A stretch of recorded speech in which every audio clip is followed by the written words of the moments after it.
ଅନନ୍ତରା।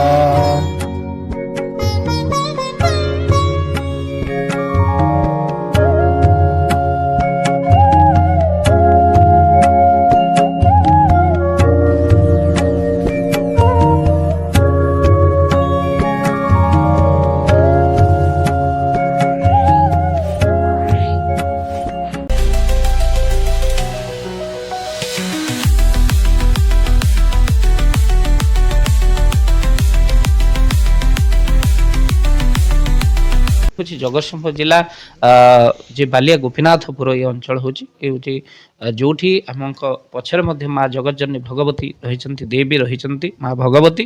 ତା ସହିତ ମଧ୍ୟ ଏଠି ଗୋଟେ ମନ୍ଦିର ଅଛି ଯେ କି ପାତାଳ ଫୁଟା ମନ୍ଦିର ମଧ୍ୟ ରହିଛି। ଆପଣ ଦେଖିବେ ଚାରିଆଡ଼େ ଶିବ ମାଟି ଭିତରୁ ବାହାରି ଏଠି ମନ୍ଦିର ସ୍ୱତନ୍ତ୍ର ରୂପେ ବାହାରିଛନ୍ତି। ଏଠି ମଧ୍ୟ ଅନେକ ଭକ୍ତମାନଙ୍କ ରାସ୍ତା ବିଶ୍ୱାସ କଳା ନାଗ ମଧ୍ୟ ଏ ଜାଗାରେ ରହିଛନ୍ତି।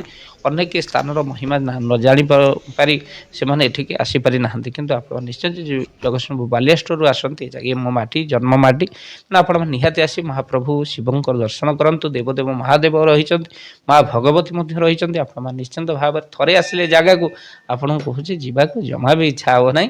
ତେଣୁ ଆପଣ ଯଦି ଜଗତସିଂହପୁର ଆସିବା ପାଇଁ ଚାହୁଁଛନ୍ତି ବାଲିଆ ଷ୍ଟୋରରେ ଭଗବତୀ ପୀଠ ପଚାରି ଆସିବେ।